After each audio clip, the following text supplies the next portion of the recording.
Las Mañanas con Joel Rivera, de 8 a 10 de la mañana. Muy buenos invitados, les doy las gracias por conectarse y como siempre digo, dale like para que otra gente en tus redes lo puedan disfrutar. Aquí estamos, otro día más. Esto es una producción de Isabel Hernández. Entonces, estamos hablando de que estamos en tiempos de inclusión, igualdad de géneros. Y precisamente ese es el tema que a mí me encantaría tocar con la licenciada Sonibel Vélez Colón. ¿Por qué? Porque ayer, por ejemplo, hoy es el día de la parada gay, se celebró ayer. Y esto trae consigo además muchas otras situaciones. Por ejemplo, estamos hablando de la situación de la educación en la escuela o en donde quiera que sea sobre el tema de la equidad. Y quiero invitar a hablar sobre este tema a la licenciada Sonibel Vélez Colón. Licenciada. Hola Joel, saludos, buenos días para ti y para la gente bonita que siempre te sigue. La verdad que sí, gracias. Yo súper contento de que nuevamente podamos conversar esta mañana y que le echemos ganas al día. Así que, licenciada, me imagino que tiene su tacita de café, que debe estar cerquita, café negro de Lares como siempre hace. Ajá. Aquí está mi tacita. Gracias, qué bueno. En café jurídico, seguro que sí. Y entonces, oiga, cuénteme, en estos días hemos visto de todo. Ayer precisamente estábamos hablando de que se llevó a cabo el Día del Orgullo de la Parada Gay. Aunque se celebra hoy mundialmente, pues por razones de trabajo, lo celebraron ayer. Y mucha gente se tropezaron con eso, con la parada en San Juan. Y hemos visto cómo, a diferencia, no sé, mi percepción, he visto en esta ocasión como una mayor aceptación. No vi mucho ruido, no vi gente quejándose, al contrario. Creo que la educación en este sentido ha estado llevándose a cabo y asimilándose. Sí, casi pasa desapercibido, ¿verdad? Como un evento normal en nuestra sociedad. De hecho, esta mañana trataba yo de recoger impresiones en la prensa y ver qué era lo que encontraba. Y sorprendentemente hay dos relatos en uno de los periódicos locales sobre dos jóvenes trans que participaron en la parada de ayer. Y lo extraordinario es que participaron junto a su familia, junto a sus padres, y la entrevista se da no solo, el diálogo que se sostiene para el parte de prensa que pude examinar, se da no solo con el joven o la joven que estaba participando en la manifestación o en la parada, sino se da también con sus padres. Y ellos mismos hablan de que tienen una familia inclusiva, una familia que entiende el proceso, una familia que les apoya, y por lo tanto esta experiencia de cambio que debe ser sin lugar a dudas muy intensa, en el caso de ellos, por esta aceptación, esta inclusión, esta manera en que ahora se mira el proceso ha sido mucho más fácil, mucho más sencilla, y me parece que va en línea con el señalamiento que trae, ¿verdad? Menos ruido, lo miramos más normal. ¿Por qué? Porque el país se abre, el mundo se abre, y se hace a través de procesos educativos. Estudiamos, leemos, examinamos, escuchamos estas experiencias de estos jóvenes y va entrando en lo que es la normalidad. A veces yo me pregunto hasta dónde va a llegar esta normalidad, ¿verdad? Hasta dónde llega la inclusión, hasta dónde llega la aceptación de la diferencia entre los seres humanos. Pero bueno, esos son caminos que vamos recorriendo poco a poco y que lo tenemos que hacer con apertura. Los tenemos que hacer escuchando las necesidades de las personas que están en este proceso, porque no se parecen a lo que nosotros creemos que es la normalidad. Así que, como muy bien señalas, inclusión, diálogo y lo que sucedió ayer en el país es una demostración de efectivamente de esa apertura de la que tú hablas y de la que se está dando. Me parece realmente interesante. Ahora nos referimos a que es un mundo global, pero lo vemos todo desde una perspectiva local. Bueno, nosotros siempre hemos padecido, y yo lo menciono muchísimo cuando hablo de nuestro insularismo, ¿verdad? Ser una isla de por sí nos hace no distintos, pero muy particulares. Nosotros no tenemos frontera. Nuestra frontera es el mar, o nuestra frontera es ir, en mi caso, del área de Utuado o Arecibo, ¿verdad? Es lo mismo. Esta es la inclusión. No hay un mundo distinto con el que choquemos, porque hay una frontera terrestre y sencillamente con brincar la valla llegamos. Entonces, los isleños en ese sentido no tenemos la experiencia de culturas distintas a nosotros, pero a su vez muy pegaditas. Y eso nos hace ver, la globalización nos hace ver el mundo de una manera más lejana. Así que nos tenemos que preparar para aprender y conocer qué es lo que pasa, abrirnos, ¿verdad? ¿Qué es lo que pasa en el resto del mundo para entenderlo y aceptarlo? En ese sentido, pues la globalización, las redes sociales, la internet, el ejercicio que hacemos ahora de estudiar y de googlear, en un momento estar y conocer y ver lo que pasa en otros países, nos abre oportunidades increíbles para uno aprender y aceptar que el mundo no es nuestro 100 por 35 o nuestro archipiélago nada más, que el mundo es otro. Se come distinto, se habla distinto, hay culturas distintas, se baila distinto y todo el mundo aprecia y quiere lo que es su entorno. Así como nosotros somos tan ricos y celebramos el sábado a Gilbertito Santa Rosa, o celebramos nuestra bomba o nuestra comida, el mundo también, otros Sonia, países aman lo suyo y hay que... en Puerto Rico nosotros celebramos todos los bailes de todos los días, todas las fiestas de todos los países. No te crees, el mundo es más grande de lo que uno piensa. Yo creo que somos muy abiertos a eso. Somos caribeños, somos sabrosos, somos ricos y todo eso nos gusta y lo aceptamos. Y cantamos y eso nos ayuda por esta apertura que estoy hablando, ¿verdad? Que te estoy diciendo, para aceptar, ser inclusivo, entrar en diálogos que hay otras personas que no tienen la capacidad de entrar, aceptar y por lo tanto celebrar la diversidad, porque qué rico ser diferente, si no seríamos muy aburridos, ¿verdad? Así que aceptamos de manera inteligente y estudiosa lo que es la diversidad. Y eso es algo que sí, sin lugar a dudas nos caracteriza. Pero hay que abrirse, hay que estudiar, hay que mirar y saber que somos más que el 100 por 35 en nuestras islas Vieques y Culebra, nuestro archipiélago. O sea que está demostrado que la diversidad y la inclusión es una fuente de creatividad e innovación. Lo vemos en cada una de las industrias. Lo veo por ejemplo, en el entretenimiento, pero también veo cómo a través de toda esta diversidad y cómo piensa la gente, entonces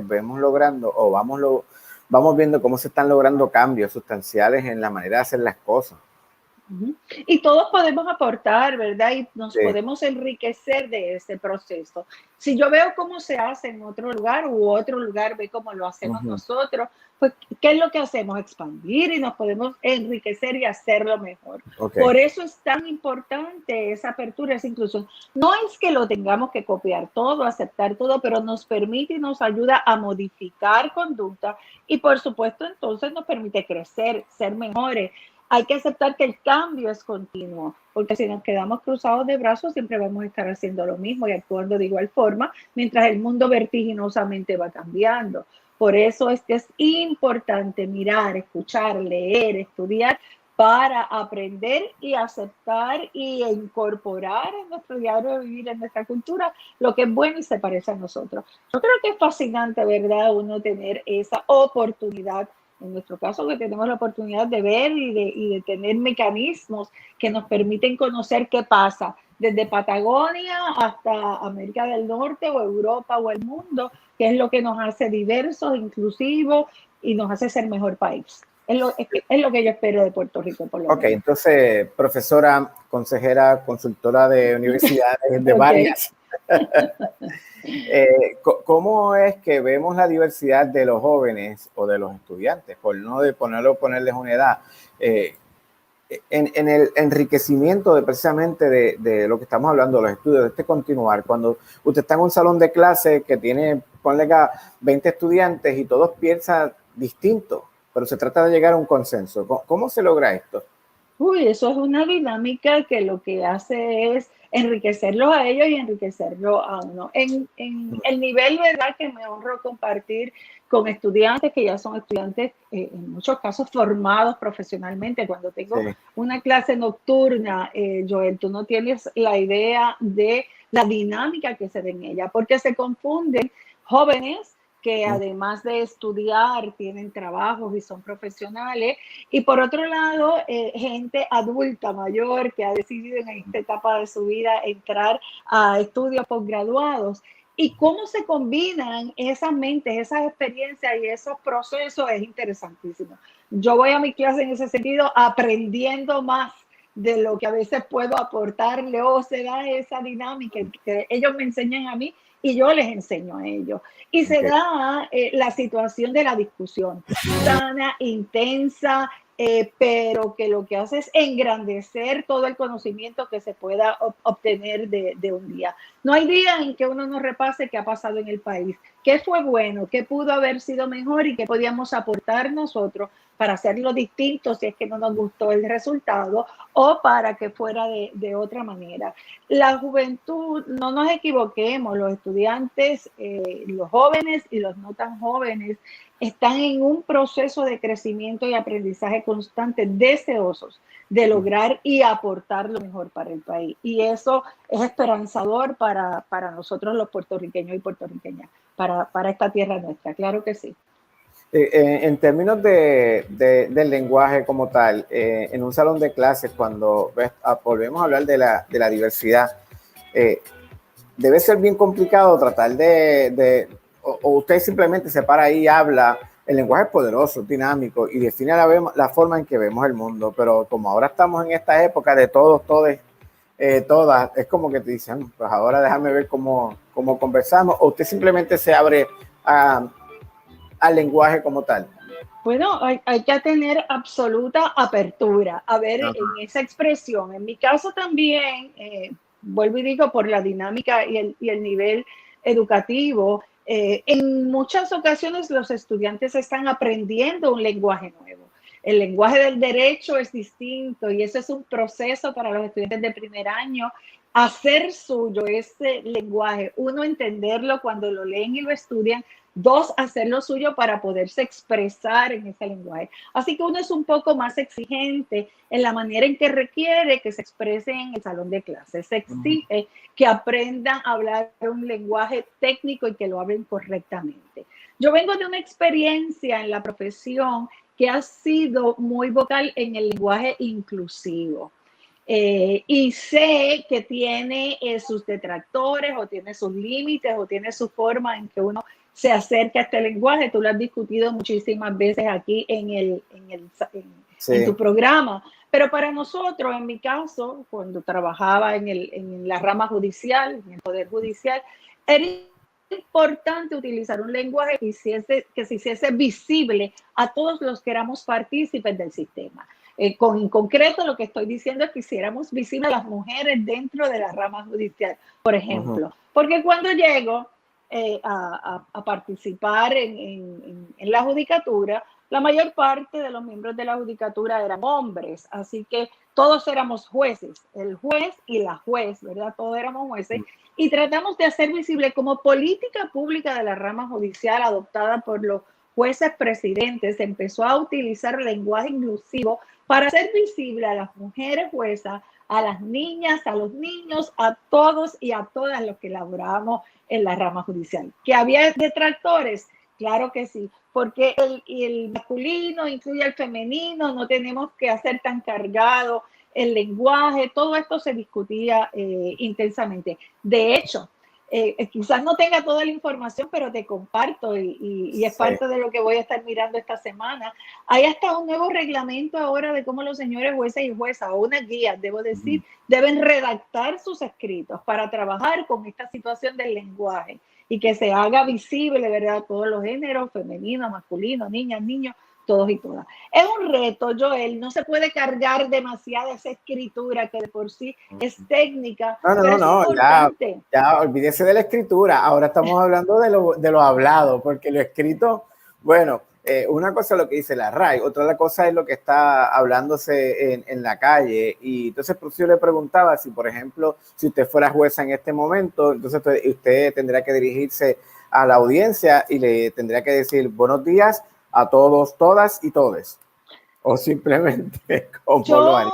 Yo me acostumbré a hablar de todas y todos. Hubo un juez presidente muy vocal en eso, José Andreu García, quien presidió el Tribunal Supremo de Puerto Rico por más de 11 años, que hizo muy consciente a los miembros del Poder Judicial desde el estrado, los señores jueces y jueces, utilizar el lenguaje inclusivo. Yo creo que del gobierno era una de las ramas más conscientes de eso. Así que para mí era muy común salir y saludar a todos y a todas.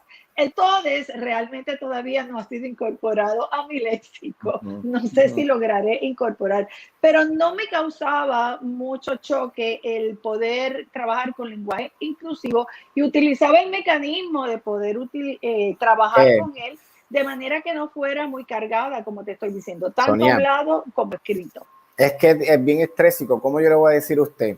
Señora jueza, señor jueza, no sé cómo a veces uno se refiere a un magistrado. Sí, sí. Bueno, yo te he dicho aquí, nos hemos reído, que nos han dicho hasta Su Alteza y no sé qué muchas cosas, ¿verdad? Porque es un coloquio, una forma de dirigirse, pero en el caso en el caso de la inclusión, cuando ahora cómo decirle a un juez, a una jueza, o sea, ¿es un o es una? Sí, nosotros abogamos por mucho tiempo que a la mujer se le dijera la jueza. La jueza, el juez y la jueza, y no creas que fue fácil, para muchos de nosotros se nos hacía incómodo porque preferíamos que nos dijeran la juez. Cuando me hice consciente de que decir la jueza me hacía visible, pues no tuve problemas y fui portavoz de que efectivamente se nos llamara así. Pero ahora te digo, por ejemplo, el 58-59% de la judicatura es femenino, es mujer. Así que las juezas ya se han hecho visibles y se han hecho sentir. ¿Y sabes por qué? Porque igual sucede en las escuelas de derecho. La mayor parte de las estudiantes de las escuelas de derecho son mujeres. Así que la profesión se ha ido nutriendo, ha ido ganando en ese sentido con la aportación de la visión femenina. Lo que no quiere decir, Joel, que económicamente y en otras posiciones estemos a la par con los hombres, pero ciertamente hay más graduadas abogadas que abogados en estos momentos. Y eso es otro tema. Definitivo, porque estábamos hablando cómo dirigirnos entonces en este caso al magistrado juez o magistrada juez. Yo pienso que pues, en el caso de alguien como usted recibe lo que la persona le diga, pero los tiempos van a seguir cambiando. Lo decía desde el punto de vista cómo entonces los estudiantes van abonando, cómo van trayendo sus propias experiencias a través de la lectura. Los estudiantes vienen, participan en línea a través de universidades en España, en Estados Unidos, y siguen incorporando palabras a nuestro léxico. Y es muy interesante. Es un batón generacional, Joel. Nuestra generación pasará para darle paso a otra generación que ha estado más en línea con esta discusión y entonces establecerá sus propias formas de comunicar. Lo que yo quiero decir y que se vaya toda tu gente entendiendo es que no importa de la manera en que se dirija al magistrado o al juez, siempre que lo haga con respeto, porque es un ambiente para trabajarse de esa manera, va a ser atendido y va a ser recibido, que nadie se cohíba porque no se atreve a dirigirse o dialogar con un juez. El acceso a la justicia y la apertura de los tribunales no puede estar limitado a que la gente se le dirija de una u otra forma. Lo importante es que se dirija con respeto. Un solo ejemplo te voy a dar que a mí me incomodó, por decirlo de esta manera, y fue que en sala alguien se dirigió y me dijo, mi amor, es que, y bueno, ahí el problema es que uno está ante un público y nadie sabe qué relación uno tiene con esta persona que se atreva a dirigirse a uno, y uno que hace, educa, pero uno educa desde la tranquilidad y desde un proceso también de respeto. Dama, caballero, señor, cuando usted se dirija, me puede decir de la manera que usted quiera, pero no con esta familiaridad o afinidad que no se debe usar. A que sea un café antes, ¿no? Un café, ¿verdad?